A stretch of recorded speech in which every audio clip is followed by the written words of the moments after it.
Salut, bienvenue dans une nouvelle vidéo. Êtes-vous fasciné par les insectes qui parcouraient autrefois notre Terre? De nos jours, la plupart des gens n'aiment pas les insectes ordinaires. Mais pouvez-vous imaginer à quoi ils ressemblaient dans le passé? Certains des insectes qui vivaient à l'époque étaient beaucoup plus gros et aussi très dangereux. Vous êtes nouveau sur la chaîne? N'hésitez pas à vous abonner, à cliquer sur la cloche pour activer les notifications et à laisser un pouce vers le haut pour nous soutenir.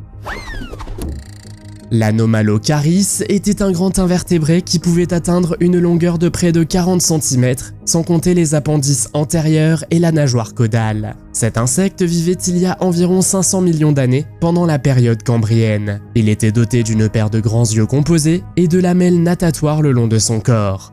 Il était l'un des plus grands prédateurs de son époque et avait une façon très inhabituelle d'attraper ses proies. Ses appendices antérieurs étaient munis de crochets hérissés de pointes et servaient à saisir les proies. Une fois la proie saisie, elle était amenée jusqu'à la bouche circulaire aux dents acérées de la créature pour y être écrasée. Les scientifiques pensent que cet insecte était un chasseur actif. Au départ, les fossiles d'Anomalocaris ont été identifiés à tort comme appartenant à 3 créatures distinctes. Cependant, cet insecte avait une façon unique de se déplacer, utilisant ses pattes pour se propulser dans l'eau à la manière d'un serpent.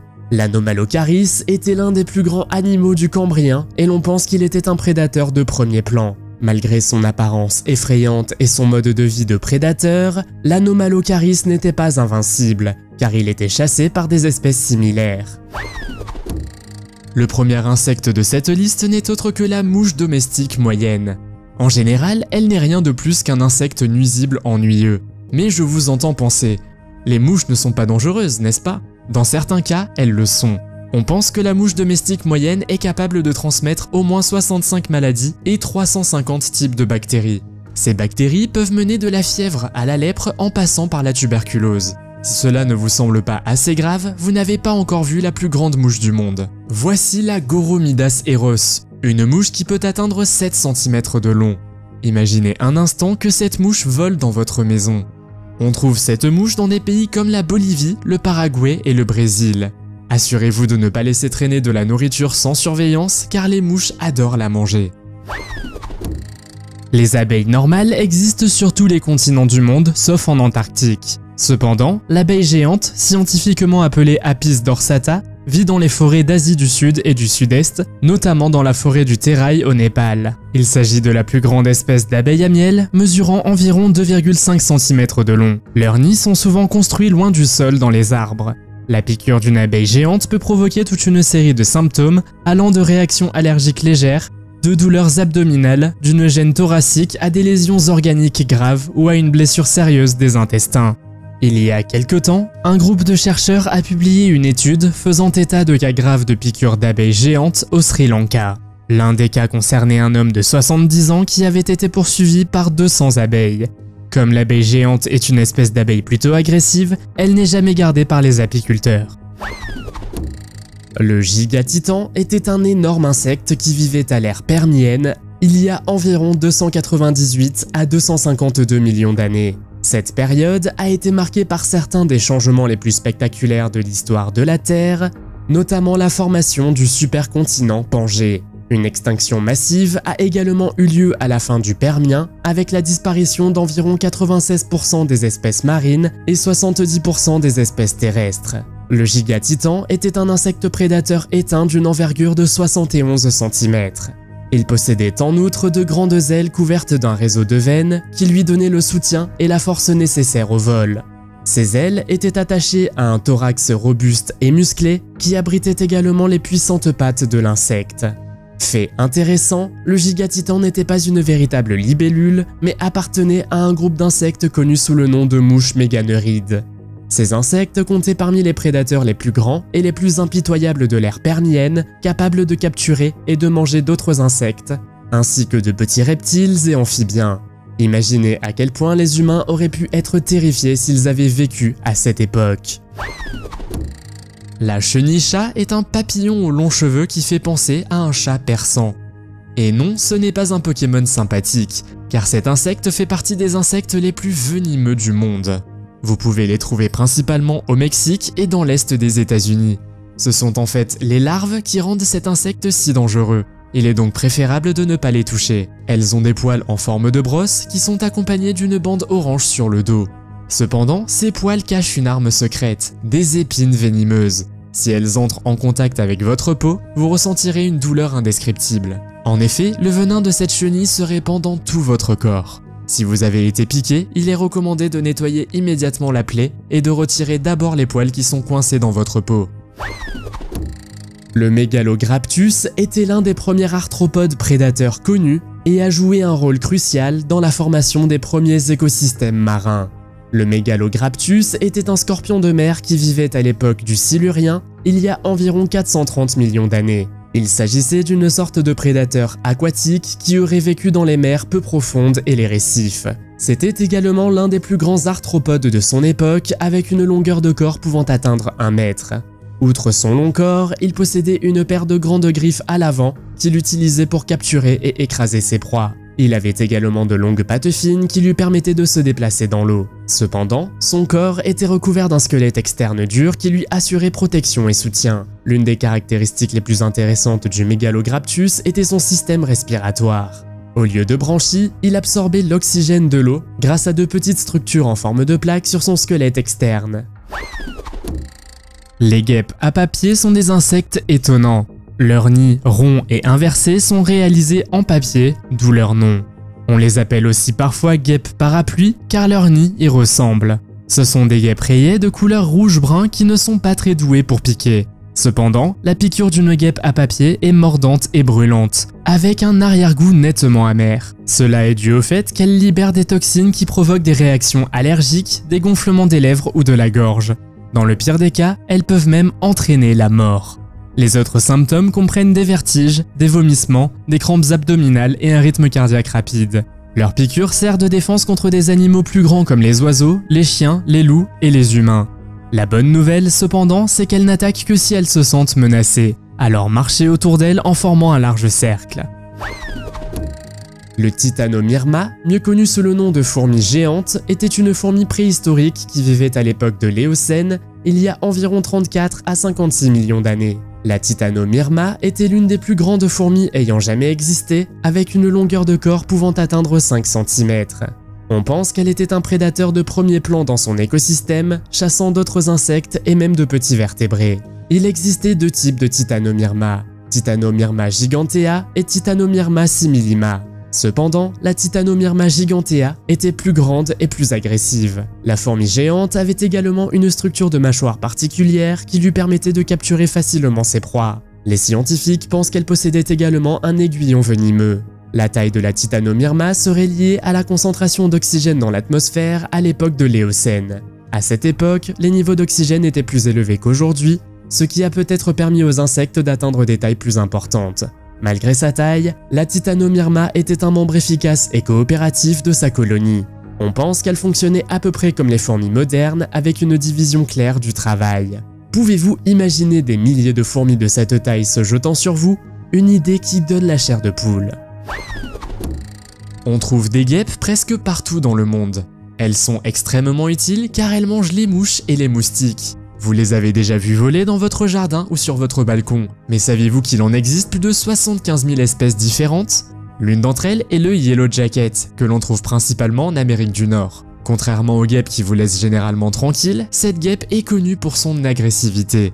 Si quelqu'un s'approche accidentellement trop près d'un de leurs nids souterrains, leur signal d'alarme appelle des centaines de guêpes urticantes à l'attaque. Contrairement aux abeilles, cet insecte de couleur jaune ne perd pas leur dard. Il ne vous pique donc pas qu'une seule fois, mais vous attaque et vous pique à plusieurs reprises par pure agressivité. Dans certains cas, leur piqûre peut même être mortelle.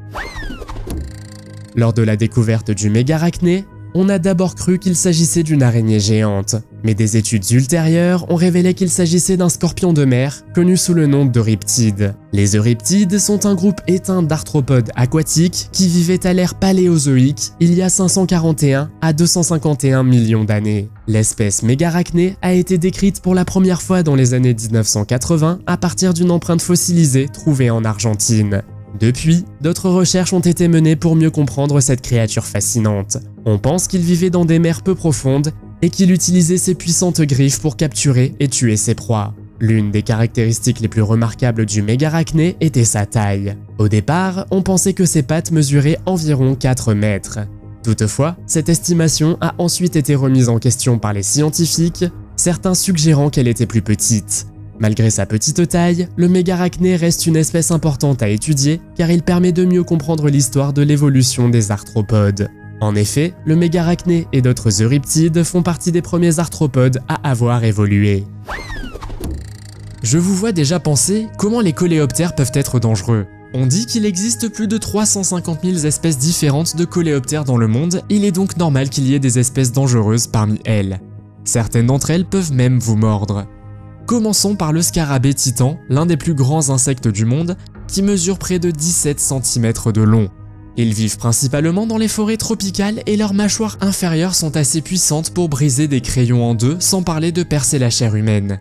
Une autre espèce est le scarabée Hercule, qui appartient à un groupe appelé scarabée rhinocéros. Les mâles peuvent atteindre 19 cm de long. Ils sont également très musclés et sont capables de porter jusqu'à 850 fois leur masse corporelle. Si l'on considère un mâle adulte, cela signifie qu'il peut porter jusqu'à 68 000 kg. Mais l'espèce de coléoptère la plus dangereuse est probablement le coléoptère vésiculeux. Si vous entrez en contact avec lui, vous risquez d'avoir des irritations et des cloques qui peuvent être très douloureuses. Une autre espèce dangereuse qu'il convient de mentionner est le coléoptère rove. Ces coléoptères sont porteurs d'un composé chimique toxique appelé paédérine. Ce composé peut provoquer des bosses avec une sensation de brûlure, ce qui entraîne chez certaines personnes de fortes fièvres et des douleurs corporelles. Il peut même vous rendre aveugle. Le Deinochrouton draculi, également connu sous le nom de Dracula, est une tique géante éteinte qui vivait au Crétacé il y a environ 99 millions d'années. Elle a été identifiée pour la première fois en 2017 lorsqu'un fossile a été trouvé dans un morceau d'ambre, ce qui a permis de préserver la tique dans des détails exceptionnels. L'espèce a été baptisée Dracula en raison de ses longues pièces buccales pointues qui ressemblent au croc du célèbre vampire. Comme les tiques modernes, le Deinochrouton draculi se nourrissait du sang d'autres animaux. Bien que l'on ne sache pas exactement de quels animaux cette espèce a bien pu se nourrir, on pense qu'elle a peut-être ciblé les dinosaures. Car des plumes d'un dinosaure ont été trouvées dans le même spécimen d'ambre que la tique. Ce qui rend cette tique si intéressante, ce sont ses pièces buccales inhabituelles. Contrairement aux tiques modernes, qui ont des pièces buccales en forme de couteau pour couper la peau, le Deinochrouton draculi avait de longues structures en forme de barbillon avec lesquelles il perçait la peau de ses proies. Cela suggère que la tique avait peut-être des méthodes différentes de celles des tiques modernes pour s'accrocher à ses hôtes. À première vue, l'araignée recluse brune peut souvent être confondue avec une araignée brune ordinaire, mais on peut les distinguer grâce à leurs yeux. En fait, elles ont des rangées sinistres de 6 yeux au lieu de 8 comme la plupart des araignées. Mais cette araignée fait partie des araignées les plus dangereuses au monde car elle est incroyablement venimeuse. Après avoir été mordue, vous pouvez avoir des cloques sombres et des plaies qui peuvent durer des semaines. Au même endroit, votre peau peut également présenter des réactions extrêmes, notamment des tissus en décomposition. Heureusement, ces araignées ne se trouvent que dans le sud et le centre des États-Unis. En outre, elles aiment les endroits sombres et cachés comme les rochers ou sous les feuilles. Cependant, on les trouve aussi parfois dans les maisons et même dans les chaussures des gens. Manipulator modificapoutis est une espèce éteinte de blattes qui vivait au Crétacé il y a environ 100 millions d'années. L'une des caractéristiques les plus remarquables de cette espèce est l'allongement de ses pattes antérieures, qui lui servait probablement à saisir et à manipuler des objets, d'où son nom de manipulateur. Cette adaptation unique est différente de ce que l'on observe chez les espèces de blattes vivantes et suggère un mode de vie hautement spécialisé. Sur la base de la morphologie, les scientifiques pensent que cette blatte vivait probablement dans un environnement difficile, avec de nombreux obstacles et de la végétation. Une autre caractéristique unique de cette espèce de blatte est la modification de sa patte arrière, qui était probablement utilisée comme antenne sensorielle, fournissant à la blatte des informations supplémentaires sur son environnement. Cette modification n'a été observée chez aucune autre espèce de blatte connue. La découverte de cette blatte fournit donc des informations précieuses sur l'histoire de l'évolution et les adaptations qui ont permis à ces insectes de survivre dans divers environnements pendant des millions d'années. Les blattes étant des organismes si performants et si résistants, elles pourraient également nous en apprendre davantage sur l'histoire naturelle de la planète. Contrairement à l'abeille moyenne, ces guêpes ont un aiguillon conçu pour faire un maximum de dégâts.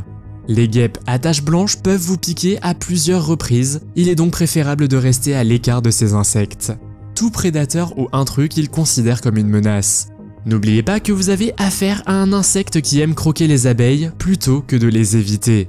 Les piqûres de ces insectes ont un venin qui peut durer 24 heures et qui est extrêmement douloureux, et particulièrement dangereux près de votre visage ou de vos yeux. Les personnes qui en ont fait l'expérience ont signalé toutes sortes de problèmes allant de difficultés à respirer à des problèmes de déglutition. Dans d'autres cas, les personnes ont eu des réactions allergiques graves et ont donc dû être emmenées immédiatement à l'hôpital. Le Meganeuropsis permiana était l'un des plus grands insectes ayant jamais vécu, avec une envergure de plus de 70 cm. En comparaison, la plus grande envergure d'une libellule vivante n'est que d'environ 19 cm. Cette espèce préhistorique vivait à la fin du Permien, il y a environ 275 millions d'années. Elle se nourrissait probablement d'autres insectes et de petits animaux vertébrés, utilisant ses mâchoires acérées pour saisir ses proies. Ils utilisaient probablement aussi leur taille et leur force impressionnante afin de repousser d'éventuels prédateurs. Le Meganeuropsis était adapté au vol, avec de grandes ailes transparentes et un corps relativement léger. Cependant, sa taille a pu rendre le vol difficile et les scientifiques pensent qu'il a dû se contenter de planer pour rester en l'air pendant de longues périodes. Comme de nombreuses autres espèces, cet insecte a fini par disparaître il y a environ 252 millions d'années lors de l'extinction du Permien-Trias. Le Permien-Trias a été l'épisode d'extinction le plus grave de l'histoire de la Terre, avec la disparition de plus de 90% de toutes les espèces marines et de plus de 70% de toutes les espèces animales vertébrées. Ces libellules ont vécu pendant la période d'évolution des premiers mammifères et des premiers dinosaures. Pouvez-vous imaginer ce que cela aurait pu être de voir ces libellules géantes voler au-dessus de nos têtes? Les fourmis sont connues pour être des travailleuses assidues et la fourmi moissonneuse rouge en est la meilleure preuve. Ces fourmis se trouvent principalement dans le sud-ouest des États-Unis.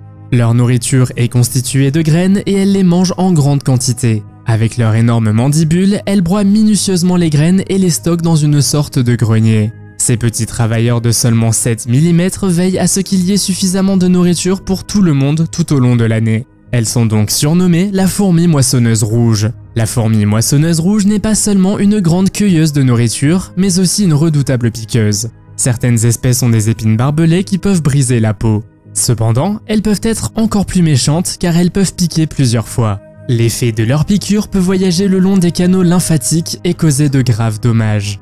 Leur venin est composé d'acides aminés, de peptides, de protéines et d'un venin alcaloïde qui agit comme une phéromone. Cela signifie qu'une seule fourmi moissonneuse peut convoquer toute une panoplie d'armes lorsqu'une menace se présente. Imaginez donc que vous rencontriez une armée entière de ce type de fourmis. Les Mongols arachnées étaient parmi les plus grandes araignées qui aient jamais existé, avec une envergure de pattes pouvant aller jusqu'à 15 cm. En comparaison, l'araignée moyenne d'aujourd'hui n'a d'envergure que quelques centimètres. Cette araignée colossale a rampé sur la Terre pendant la période jurassique il y a environ 165 millions d'années. Le Jurassique a été une période d'innovation évolutive importante au cours de laquelle de nombreuses nouvelles espèces de plantes et d'animaux ont vu le jour. Le Mongol arachné n'est qu'un exemple de l'incroyable diversité de la vie qui existait à cette époque. Il s'avère que ces araignées étaient des prédateurs qui se nourrissaient probablement de petits vertébrés ainsi que d'autres insectes. Leur grande taille et leur force en faisaient de féroces chasseurs, capables d'abattre des proies beaucoup plus grosses qu'eux. Les scientifiques pensent que les Mongols arachnées vivaient dans des terriers dont la profondeur pouvait atteindre près d'1 mètre. Ces terriers ont pu servir de protection et de refuge contre d'autres prédateurs et des conditions environnementales difficiles. Si vous avez déjà peur des araignées, vous serez probablement très heureux que cette espèce d'araignée ait disparu, n'est-ce pas? Ces insectes suceurs de sang, appelés kissing bugs, se trouvent principalement en Amérique centrale et du Sud, dans certaines régions des États-Unis et au Mexique. Si vous en rencontrez un, vous découvrirez rapidement qu'il n'embrasse pas sa victime, mais qu'il la mord à la manière d'un Dracula. Il préfère le faire lorsque vous dormez. Comme les moustiques, ces bestioles ont besoin de sang afin de survivre. Elles n'ont aucun problème à l'extraire de n'importe quel endroit de votre corps. Mais pourquoi portent-elles ce nom? En fait, ils tirent leur nom de l'endroit où ils aiment vous piquer, c'est-à-dire autour de la bouche ou des yeux. Ils peuvent vous mordre jusqu'à 15 fois et cette morsure n'est pas seulement douloureuse, elle peut aussi être porteuse de maladies comme la maladie de Chagas.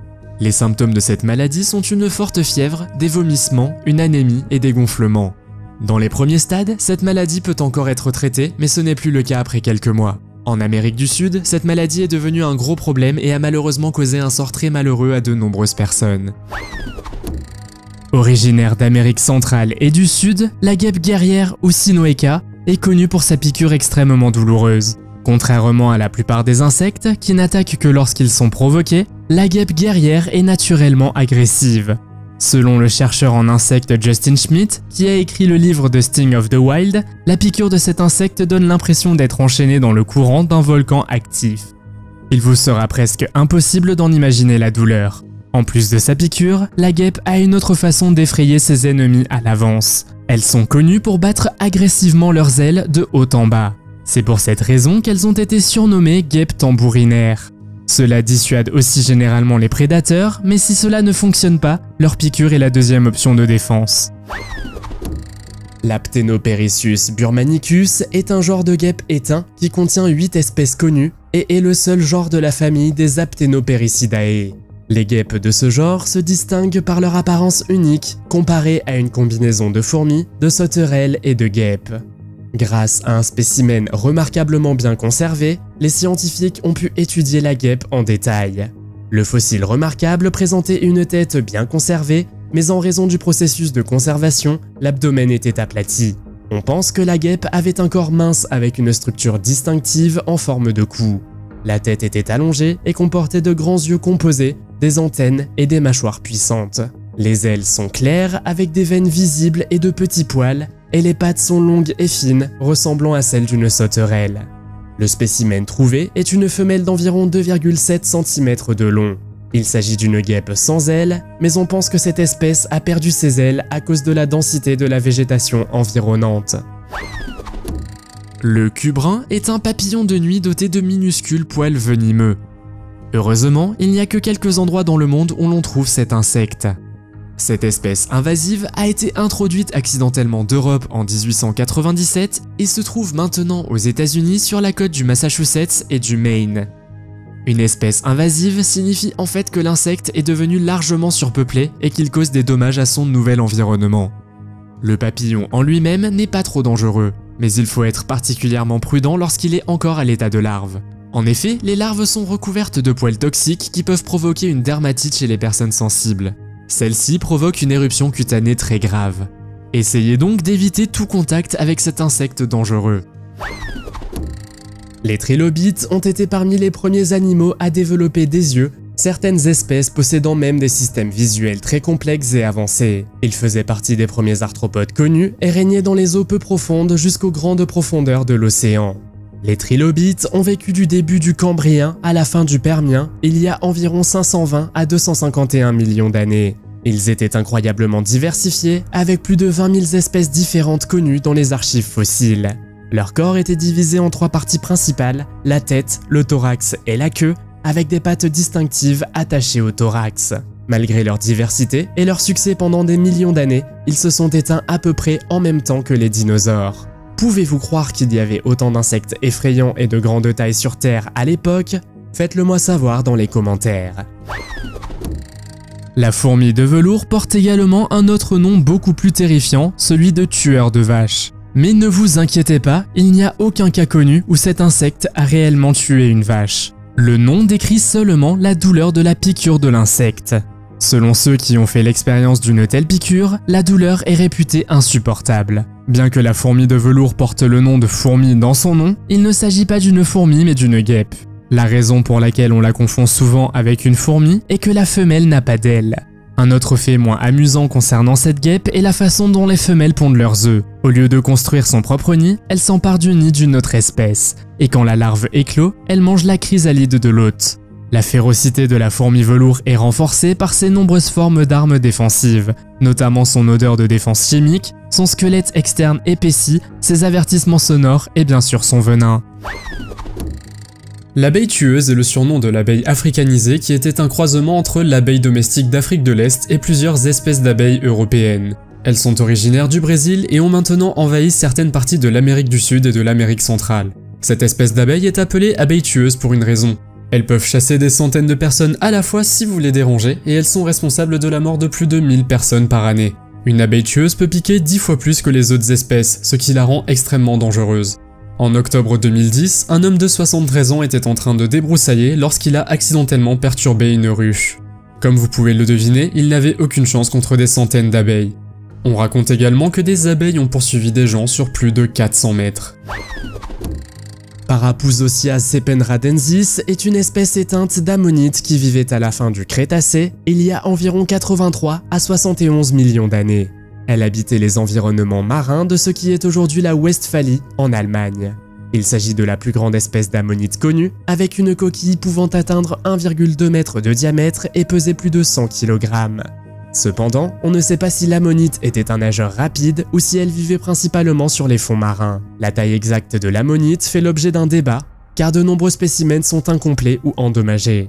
Mais les scientifiques s'accordent à dire qu'il n'y a pas eu d'ammonite plus grande que celle-ci. Le nom ammonite vient de la forme en spirale de la coquille de l'animal, qui était censée ressembler aux cornes de l'ancien dieu égyptien Amon. Ces spirales caractéristiques des coquilles d'ammonite ont été utilisées comme symbole de l'interconnexion de toutes les choses.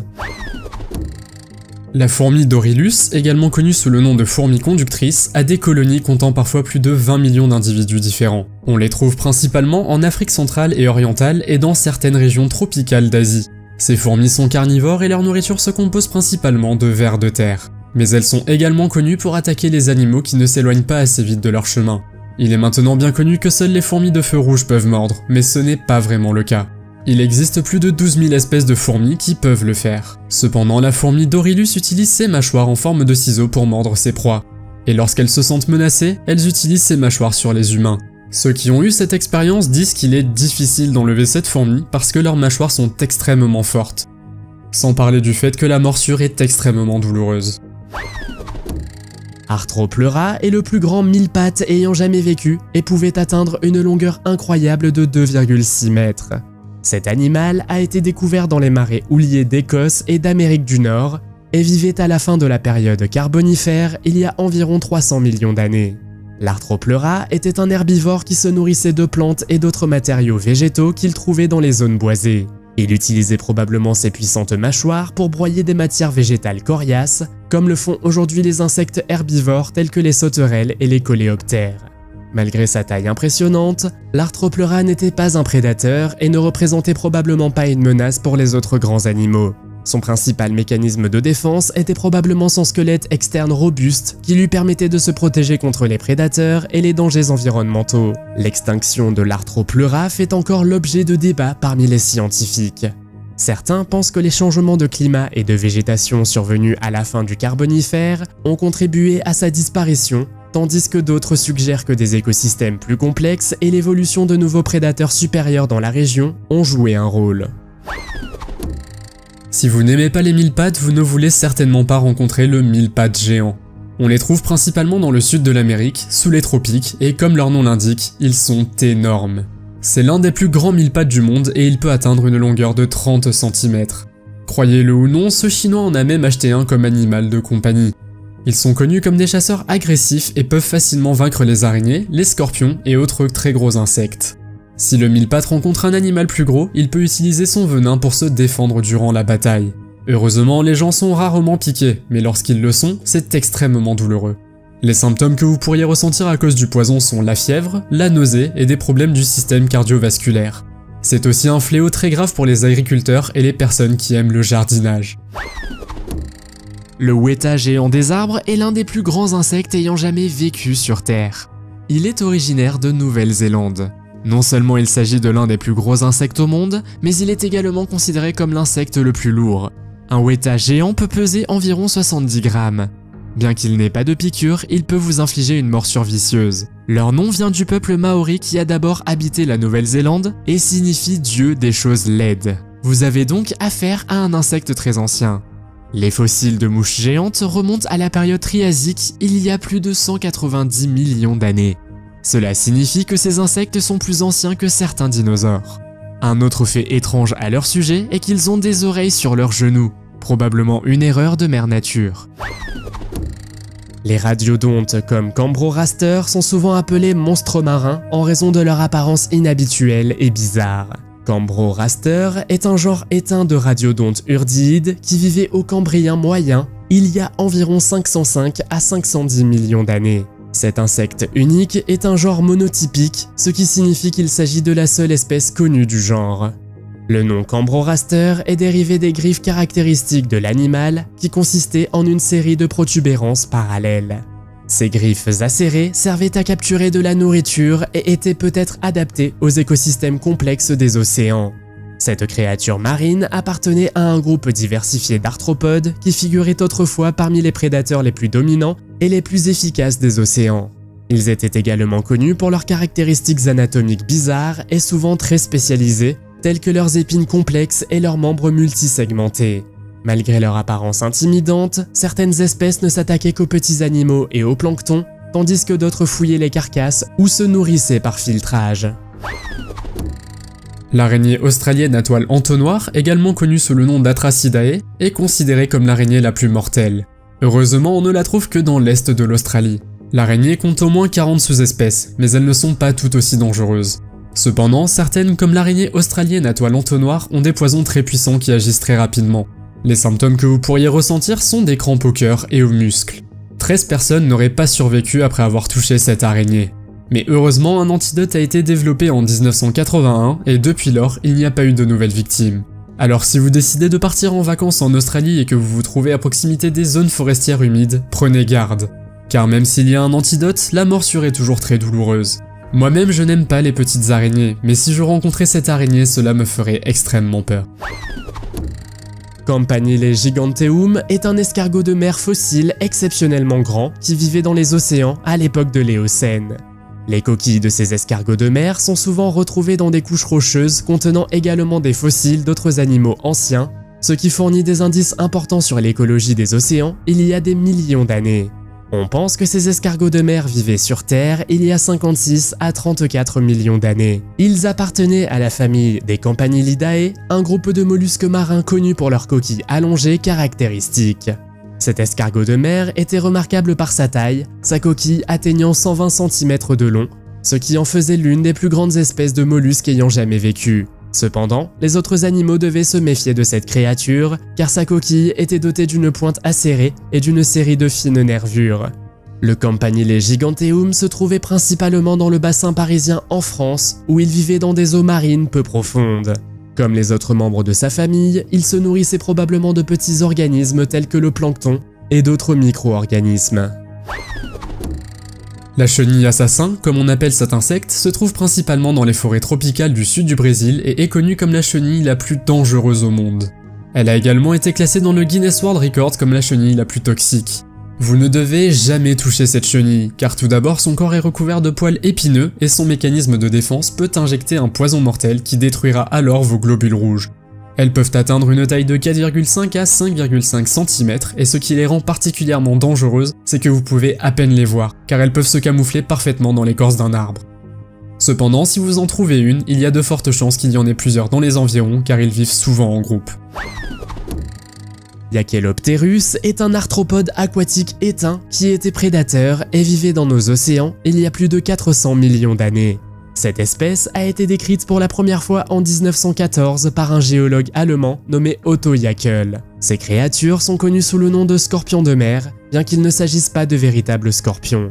La plus grande espèce de Yachelopterus aurait atteint 2,5 mètres de long, ce qui en fait l'un des plus grands arthropodes de l'histoire de la Terre. Malgré sa grande taille, Yachelopterus était un nageur rapide et probablement capable de poursuivre et de capturer rapidement ses proies. Son corps était long et segmenté, avec une paire de grandes griffes en forme de pince à l'avant. Comme les autres scorpions de mer, Yachelopterus était un prédateur puissant, et ses proies, comme les poissons et les autres animaux aquatiques, n'avaient aucune chance. Des fossiles de Yachelopterus ont été découverts dans diverses régions du monde, notamment en Europe, en Amérique du Nord et en Amérique du Sud.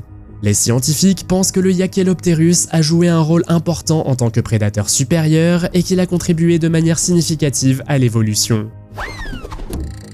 Le frelon géant d'Asie est un insecte qui se répand de plus en plus ces dernières années. On le trouve dans les régions tropicales de la Chine, du Japon et de l'Inde. Depuis 2020, on aurait signalé la présence d'un certain nombre d'entre eux en Amérique et cela peut devenir un très gros problème. Tout d'abord, elles peuvent atteindre une longueur de près de 7 cm, et ensuite, elles peuvent exterminer des centaines d'abeilles en même temps. Et c'est un gros problème, car les abeilles sont importantes pour la pollinisation de nos cultures vivrières. Les apiculteurs sont donc très préoccupés par la population croissante de ces frelons. Mais ces frelons peuvent également être dangereux pour l'homme. Leur piqûre est très venimeuse et douloureuse et rien qu'au Japon, ces frelons causent 50 décès par année.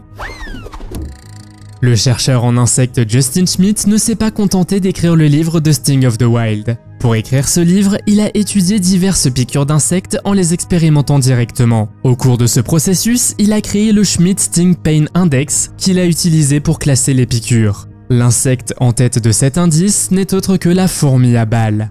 Ainsi nommée parce que sa piqûre est semblable à une blessure par balle. Au Venezuela, on l'appelle aussi la fourmi de 24 heures, car la victime subit une journée entière de douleur ou meurt dans les 24 heures. Croyons les paroles du Dr Schmidt et restons loin de cet insecte. En effet, il décrit la piqûre de la fourmi à balles comme une douleur pure, intense et exceptionnelle. Paleodictyoptera est un groupe de grands insectes volants disparus qui abondaient il y a environ 300 millions d'années. Ces insectes se caractérisaient par des ailes larges et plates de plusieurs centimètres, soutenues par un réseau de nervures. Les paléodictyoptères les plus connus appartiennent à la famille des mégacécoptères, qui comprenaient certains des plus grands insectes jamais connus. L'envergure de ces insectes pouvait atteindre plus de 50 cm. Ils étaient probablement des mangeurs opportunistes, consommant une variété de plantes, d'insectes et d'autres petits animaux. Leurs ailes leur permettaient de planer sur de longues distances et d'effectuer des virages rapides, ce qui en faisait des chasseurs agiles. Les paléodictyoptères constituent également une source importante d'informations sur l'évolution des ailes chez les insectes. Leurs ailes diffèrent à plusieurs égards de celles des insectes modernes, notamment leur forme, la façon dont elles sont soutenues et la manière dont elles se stabilisent pendant le vol. Comme les autres insectes, ils ont fini par disparaître il y a environ 300 à 250 millions d'années. La cause exacte de leur disparition n'est pas connue, mais on pense qu'elle a été causée par une combinaison de facteurs. Les tiques sont des insectes que l'on trouve principalement dans les zones boisées. Contrairement aux autres insectes dont nous avons parlé, vous ne serez pas blessé par la piqûre d'une tique. Cependant, il ne faut pas les sous-estimer car elles sont porteuses de certaines des maladies les plus contagieuses au monde. Il existe environ 850 espèces de tiques et la tique du cerf par exemple peut être très dangereuse voire même mortelle. Les tiques mesurent généralement entre 3 et 5 mm de long et vivent principalement du sang des mammifères et des oiseaux. Elles sont porteuses de nombreux agents pathogènes tels que des bactéries et des virus et elles vous les transmettent facilement par le sang. L'une des maladies les plus courantes dont les tiques sont porteuses est la maladie de Lyme. Les personnes qui sont piquées par une tique de ce type ont souvent des éruptions rouges, de la fièvre et de la fatigue. Opabinia regalis a été décrit pour la première fois par Charles Doolittle Walcott en 1912. Il considérait cette créature comme la plus primitive de tous les arthropodes en raison de son anatomie inhabituelle et de l'absence de certaines caractéristiques propres aux arthropodes. Cette créature vivait pendant la période cambrienne il y a environ 508 millions d'années. Opabinia regalis a été découvert dans les schistes de Burgess, un riche gisement de fossiles bien conservés situé en Colombie-Britannique au Canada. Il s'agissait d'un petit animal marin dont la longueur pouvait atteindre près de 7 cm. Deux de ses yeux étaient attachés à des pédoncules, tandis que la troisième paire ne l'était pas. Il avait également une forme corporelle particulière avec un long corps et 5 paires de pattes de nage sur la face inférieure. La caractéristique la plus remarquable était une longue trompe flexible qui partait de l'avant du corps et se terminait par une pince. Il n'avait aucun mal à saisir de petites proies, comme des vers ou d'autres invertébrés, sur le fond marin. Les lamelles natatoires lui permettaient de se déplacer dans l'eau en effectuant une série de mouvements ondulatoires. Elles étaient également recouvertes de petits appendices appelés cétacés qui aidaient probablement la créature à s'agripper au fond marin. Ne vous laissez pas tromper par son nom. La buse tarentule est en fait une guêpe qui chasse les tarentules, une grande espèce d'araignée poilue. Ces guêpes mesurent généralement 5 cm de long, mais on rapporte que certaines en mesureraient même 11, ce qui en fait l'une des plus grandes guêpes du monde. On les trouve partout dans le monde, sauf en Europe et en Antarctique. Elles ont un corps noirâtre avec des ailes de couleur orange, ce qui les aide à se défendre contre les prédateurs. Pour la buse tarentule, sa défense ultime est sa puissante piqûre qui peut rapidement injecter un venin pouvant entraîner une paralysie immédiate de sa proie ou de son adversaire. La buse tarentule se classerait également en deuxième position sur l'indice de douleur des piqûres et serait la plus douloureuse après la fourmi à balles. Selon le coyote Peterson de la chaîne YouTube Brave Wilderness, vous pourriez être paralysé pendant 5 minutes alors que tout ce que vous pouvez faire est de crier. Bien que Justin Schmidt affirme que la fourmi à balles a la piqûre la plus douloureuse, de nombreuses autres personnes, dont le youtubeur et expert de la faune sauvage Coyote Peterson, affirment que la guêpe exécutrice est la plus douloureuse de toutes. Justin Schmidt, en fait, n'a jamais été piqué par cette guêpe, il ne l'a donc pas incluse dans son indice de douleur. Coyote, en revanche, a ressenti la douleur de la fourmi à balles, ainsi que celle de la guêpe exécutrice et affirme que la guêpe était beaucoup plus douloureuse. Quelques secondes après avoir été piqué, Coyote a crié de douleur et a dit que sa peau brûlait très fort. La douleur lancinante dont il a souffert est due au venin de la guêpe qui pénètre alors dans la peau. Ce venin provoque une mort cellulaire prématurée dans les tissus vivants. Le bras de Coyote a donc été gonflé pendant plusieurs jours et il a même conservé un petit trou à l'endroit de la piqûre. Sur la base de cette expérience, Coyote a qualifié la guêpe exécutrice de roi des piqûres.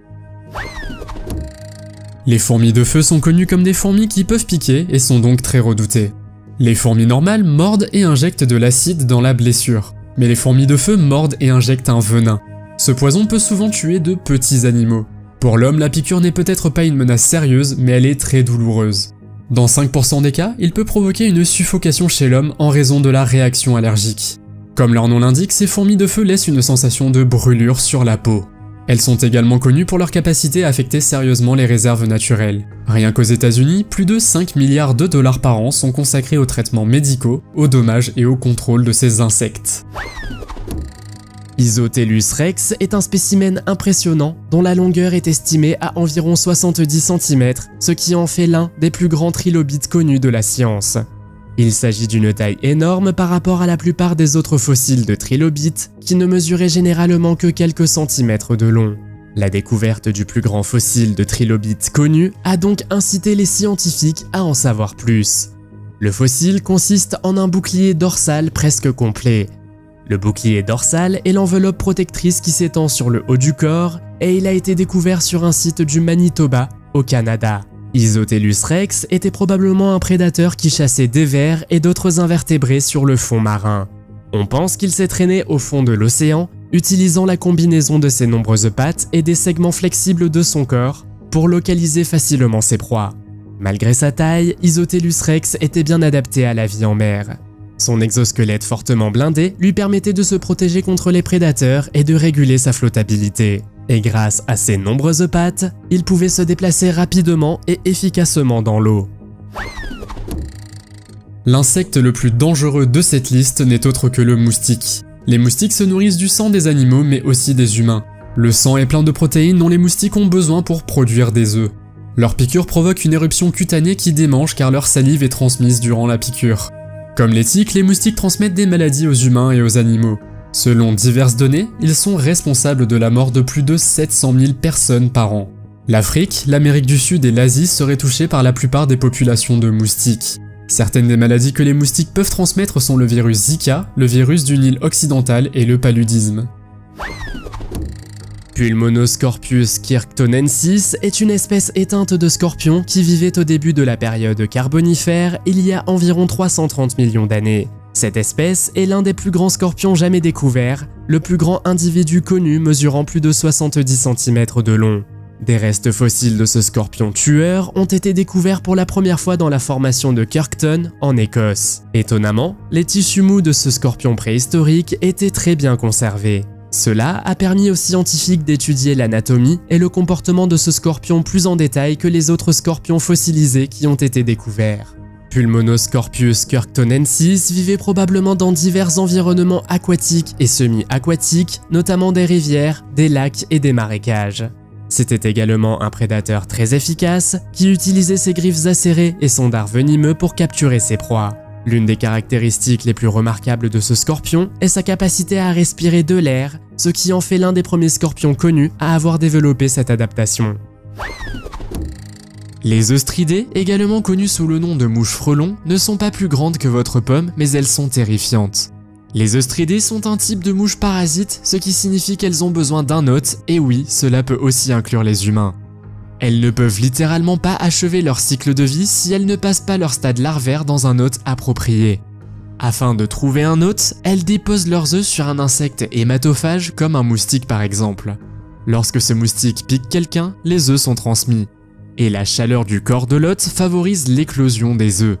Ce frelon mesure entre 12 et 19 mm. Ce qui est effrayant avec eux, c'est qu'ils peuvent même vivre sous votre peau.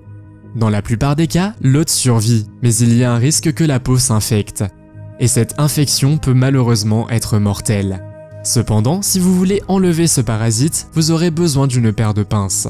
Avez-vous déjà rencontré un insecte dangereux? Faites-le moi savoir dans les commentaires. Si vous avez aimé cette vidéo, mettez un pouce en l'air. Si vous voulez voir d'autres vidéos que nous avons réalisées, cliquez sur l'une d'entre elles à l'écran ou jetez un coup d'œil à la chaîne. Merci d'avoir regardé et à la prochaine.